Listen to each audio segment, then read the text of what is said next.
Vážení cestujúci, volám sa Braňo Jobús a pri príležitosti mesiaca knihy vám v nasledujúcej chvíli prečítam úryvok zo svojej knihy Láskavé rozprávky. Táto kniha je tiež súčasťou projektu Knihobežník. Predstava basy bola natoľko deprimujúca, že Etienne neváhal, pekne pozdravil a prášil krížom cez zemegulu domov. Prihlásil sa na stanici a ako bezdomovec nemal ani potuchy, čo bude ďalej. Kríza nenechala na seba dlho čakať. Pot, triažka, hlad a zúfalstvo. Ostala mu len láska k cestovaniu. A tá mu v noci beznádejnému a polomrtvému z necestovania šepla. Etienne, vidíš ma? Nevidím. Kto si? Som láska k cestovaniu a cestujem s tebou celúčičký život. Ale nie, veď ja už 3 dny necestujem, tak ani nič nevidím. Ale cestuješ a ešte ako? Ja, že cestujem, veď tu ležím na holej zemi a čumím do prázdna. Mohlo by ťa potešiť už aj to, že si na kolotoči. Sice ležíš na zemi, ale tá zem spraví za jeden deň jednu otočku okolo svojej osy. Ale to ešte nie je všetko. Tá zem totiž letí vesmírnou rýchlosťou 100 000 kilometrov za hodinu. A keďže ty na nej si, tak cestuješ obrovskou rýchlosťou a ešte sa pritom aj točíš. A nie len ty, ale aj červíky, krtkovia, jelene, no všetci. Všetci, čo sú na zemi.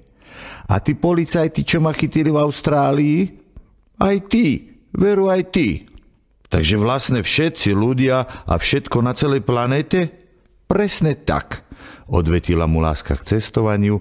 Z Etiena opadol všetok stres, srdce mu zaplesalo, oči zajasali a tak ako bol, tak aj bol, len sa zmenil z nešťastného na šťastného. A hneď bol život nádherný. Založil si cestovku CK Etienne Vesmír Travel, na ktorej mal nápis.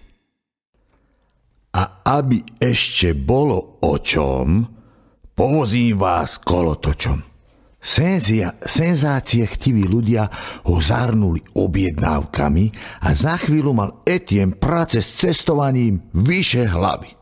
A teraz večer si láhne na gauč, zapne telku a cestuje obrovskou rýchlosťou vesmírom a má z toho fantastický pocit.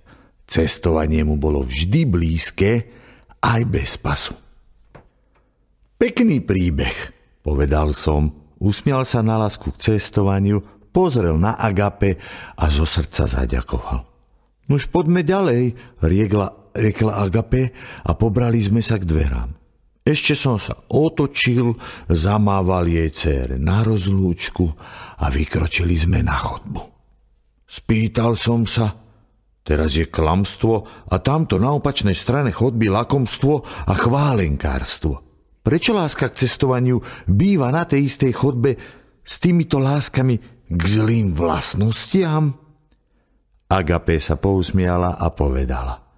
Všetky sú dôležité, ale keď to tak chceš vedieť, láska k cestovaniu ako správna cestovateľka býva rovno pri vchodových dverách, aby nemusela chodiť stále hore dolu výťahom a buchotať dverami po poschodiach. Tak už som ticho, ale len sa pýtaj. Poďme teda ďalej. Ďakujem za pozornosť a želám príjemnú cestu.